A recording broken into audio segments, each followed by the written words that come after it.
nós trabalhamos no Colégio Pedro II, somos alunos de pós-graduação, eu sou aluno de doutorado do PEMAT, do Programa de Ensino de Matemática. E eu de mestrado aqui do Prof. Letras. Então, quero agradecer o convite da Andréia para a gente compartilhar nossa experiência aqui. E não só compartilhar nossa experiência, mas como mostrar a integração dos programas de pós-graduação, que eu acho que esse é um esforço que tanto a Andréia quanto o Vitor estão tendo, né, de mostrar como isso produz novos trabalhos, novas experiências. A gente, como eu disse, a gente é professor do Colégio Pedro II, e essa experiência que a gente teve, na verdade, foi um esforço de uma iniciativa de tentar produzir algo que envolvesse duas disciplinas tão distintas, né, vistas como tão distintas, vistas como tão distantes, né? Então, a convite da Natália, tentou fazer um trabalho interdisciplinar, que basicamente o tema do nosso trabalho versava sobre o conceito de simetria, né? Simetria, quando a gente observa, o senso comum que a gente atribua a um conceito puramente matemático e ligado a essa ideia de perfeição. Então o tema do nosso trabalho visava justamente tentar questionar essa relação de simetria com a ideia de perfeição e a ideia da matemática como uma imposição de verdades absolutas. Só para compor o que ele está falando, logo no primeiro slide tinha uma citação do Guimarães Rosa, do Grande Sertão Veredas, porque diz bastante sobre o nosso trabalho, né? Dá para dar uma volta? Ah, tá aqui já, né? Então, o senhor sabe, a gente quer passar um rio a nado e passa, mas vai dar na outra banda, que é num ponto muito mais embaixo, bem diverso do que em primeiro se pensou. Eu acho que isso tem muito a ver com a nossa proposta, porque não havia um lugar pronto ao qual a gente buscava chegar, né? Então tem esse conteúdo aqui fechado da matemática e esse conteúdo aqui fechado da literatura e essa aula tem como objetivo chegar lá. Não, era uma experiência que a gente buscava fazer com os alunos e com a gente e que esse saber fosse sendo construído ao longo dessa travessia, ao longo dessa vivência, né? Ele falou da questão das matérias que são colocadas como totalmente separadas, então um dos objetivos era mesmo juntar isso e fazer com que essa dinâmica da sala de aula, né, que está muito pautada nesse modelo disciplinar, dos alunos, como nós estamos aqui, né? Os professores, quem está expondo o conteúdo aqui na frente, os estudantes assistindo à exposição do conteúdo, a gente também teve como objetivo não só fazer o trabalho interdisciplinar do ponto de vista da discussão e da produção do saber, mas do ponto de vista da forma da sala de aula, né? Então, essa ideia de que não é um professor detentor do saber, são dois professores que estão apresentando, no mínimo, 2 pontos de vista, né? E os alunos, a gente sentou em círculo, a aula foi muito dialogal, então teve também esse teor, né? Essa tentativa de também mexer um pouco com o espaço físico mesmo, né? E, consequentemente, ideológico do espaço da sala de aula. Por mais que a gente tenha preparado aqui uma apresentação com os slides são mais para ilustrar, a gente vai tentar fazer algo mais informal. Uhum. Mas a problemática que a gente estava tentando abordar era justamente esse distanciamento, né, entre as disciplinas do conteúdo do currículo da escola, né, que fazem com que os alunos não vejam a sua aplicação no cotidiano, né, fica uma apresentação muito distante da realidade deles. Então, nossa questão era como produzir uma aula que interligasse essas duas disciplinas tão diferentes como língua portuguesa e matemática. E que tivesse relação com a vida, né, deles, assim. Como é que eu posso... É pensar a matemática, é viver a matemática. Não é sentar lá, então me fala o conteúdo que eu vou decorar para fazer a prova. Não. É como é que a matemática, em ação, pode me ajudar a pensar a minha subjetividade, né? Então é pensar matemática e literatura como um espaço de produção da minha subjetividade, né? Não é assim, a matemática não está lá como um conteúdo isolado, não, tem a ver comigo, né? Então essa era a nossa principal problemática, né? E o conceito de simetria que a gente estava trabalhando, só para quem já não se lembra ou desconhece sobre o que a gente está falando em relação à simetria, a gente se referiu especificamente na matemática à simetria de reflexão, que é aquela ideia de espelhamento, né? Então, você está de frente para o espelho, a sua imagem, você diante do espelho, a distância de você diante do espelho é mesmo que o espelho da sua imagem, né? Então, essa ideia de você espelhar uma figura. Então, como que a gente fez? A princípio era um trabalho interdisciplinar. Então, na parte de matemática, os alunos deviam produzir um álbum de fotografias de coisas que eles identificassem ser simétricas. E ali, a partir daquelas figuras, aquelas fotos que eles identificavam coisas simétricas, eles traçariam um eixo de simetria. E da parte da Natália... aí eles iam pegar e a partir dessas fotografias eles iam produzir um texto que poderia ser um dos 3 gêneros com os quais a gente trabalhou no trimestre. Poderia ser um poema, um conto ou uma crônica. Então, esse foi o passo 1. Mas a gente estava sentindo que ainda estava estanque. Legal, é um trabalho interdisciplinar, já é um passo, mas não estava ainda atendendo ao nosso desejo de mexer, né, com essa estrutura. Aí...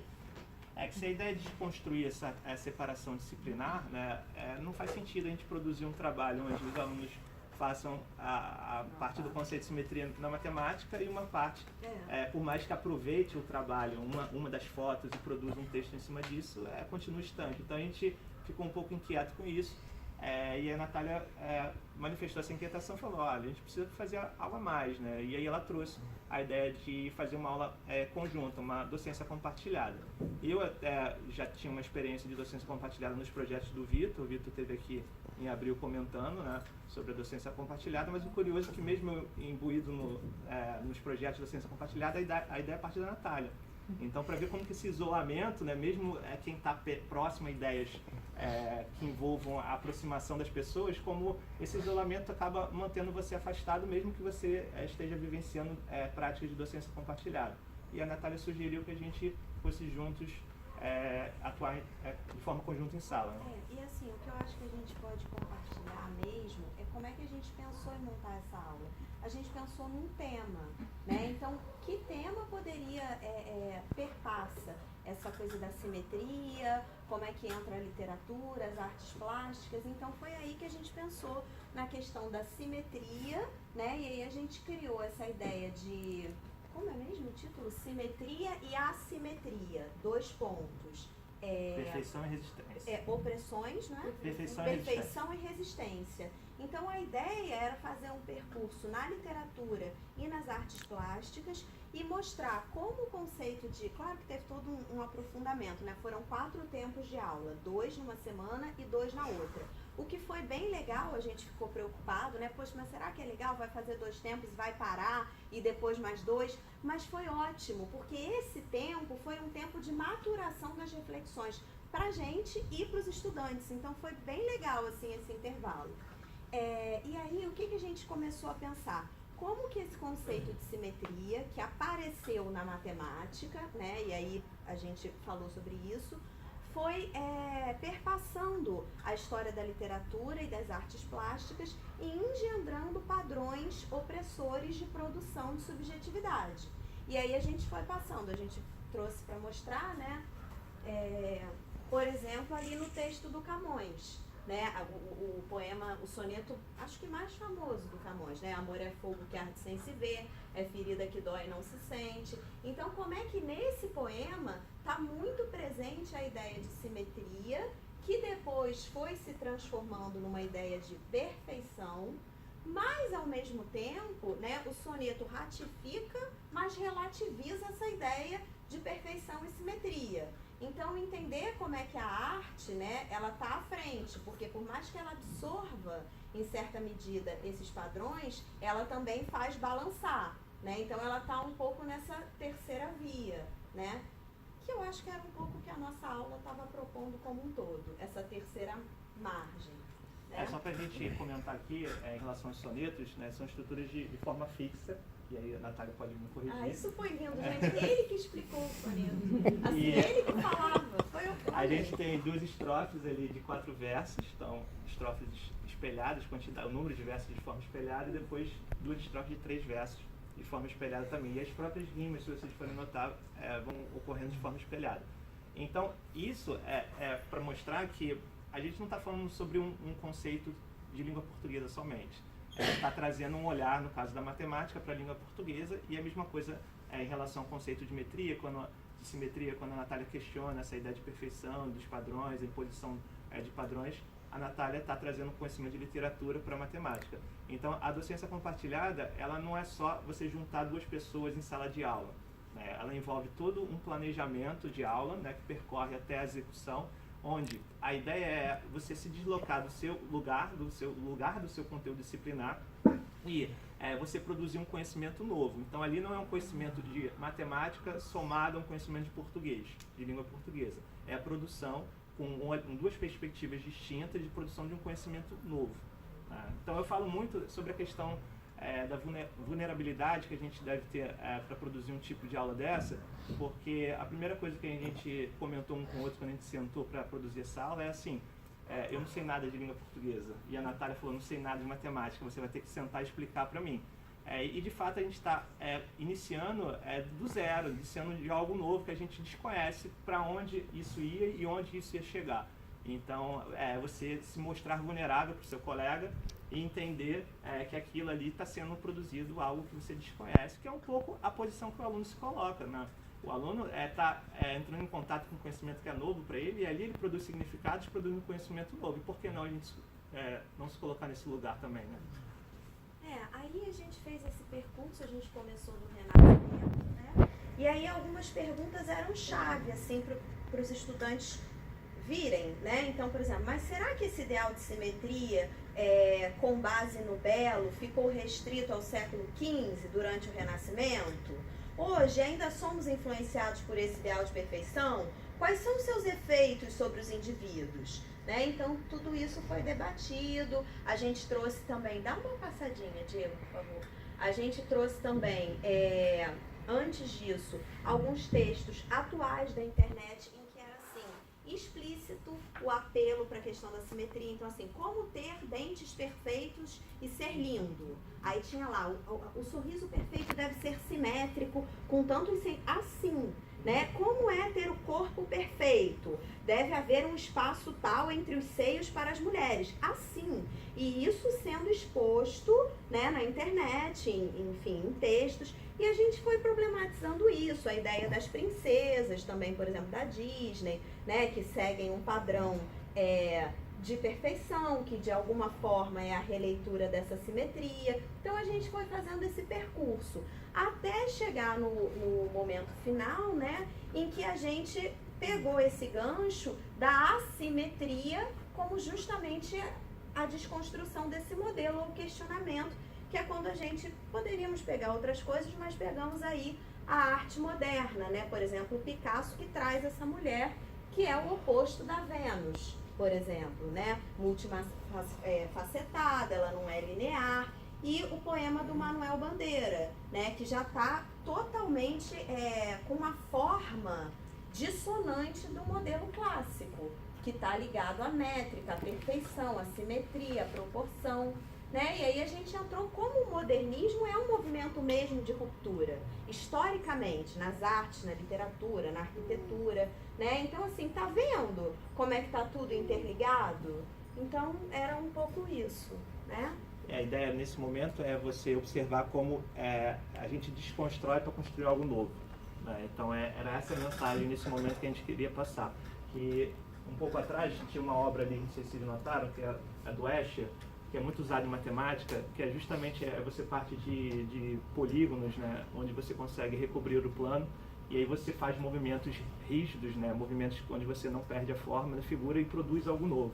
Então essa brincadeira também com a ideia de desconstruir para produzir algo novo usando a aplicação de simetria. E que tem tudo a ver com, voltamos a dizer, né? O ponto é esse, o que a escola tem a ver com a produção da minha subjetividade. Então, assim, esse quadro do Escher, em que você pega as mesmas peças e rearranja, nada mais é do que, por exemplo, o que o Deleuze fala, linha de fuga, né? Em que você se lança para um outro lugar, mas no momento seguinte essa linha de fuga te captura. Então é esse contínuo de você reorganizar as suas próprias peças. Isso é que é a produção da subjetividade. Incrivelmente, embora não pareça, é para isso que a escola serve, né? Não é só para colocar as pessoas no mercado de trabalho, né? Então é isso. E aqui a gente selecionou assim, depois disso a gente pediu que quem se sentisse à vontade, quem tivesse o desejo, que escrevesse um depoimento sobre essa experiência dos nossos encontros. E aí a gente trouxe para vocês para compartilhar. Você lê para a gente? Então, o primeiro estudante fala que discutir o conceito de simetria nos faz refletir sobre como todas as matérias se interligam e questionar o porquê delas serem separadas no nosso sistema de ensino. O outro estudante fala que quando a aula começou, logo todo mundo se animou. A partir daquele dia, eu e mais pessoas da minha sala perceberam que todas as matérias são interligadas de certa forma. Com essa aula, muitas portas na minha mente foram destrancadas e muitas dúvidas foram esclarecidas. E aprendemos como tudo tem uma conexão e um sentido. Isso é interessante, não só os depoimentos finais dos alunos, como o comportamento deles no momento que a gente entrou junto em sala. É uma aula de português, é uma aula de matemática, como assim, né? O que a professora está fazendo na aula de matemática, o que o professor está fazendo na aula de português, e o choque inicial, né, mostra como que isso é complexo na cabeça deles, como que esse distanciamento do currículo, onde coloca as disciplinas em lugares distantes, é tão forte, é tão marcante para eles, né? E ao longo da aula eles passaram a questionar isso. Eu acho que é isso, né? Acho que a gente já chegou a 15 minutos, né? Só pra gente não se estender. No fundo é isso, foi o que a gente tentou mostrar, como a gente queria questionar essa ideia, em dois sentidos, né? Questionar essa divisão disciplinar e questionar especificamente no conceito de simetria a imposição de um conceito que está muito próximo à ideia de perfeição, que carrega essa ideia da matemática de impor verdades absolutas que não podem ser questionadas, onde os sujeitos não podem intervir no conhecimento, produzir algo novo. Essa era a ideia que a gente queria passar. É isso. E como a escola pode ser esse lugar para a gente pensar sobre si, sobre o outro, sobre as coisas. É isso. Obrigado. Obrigada, gente.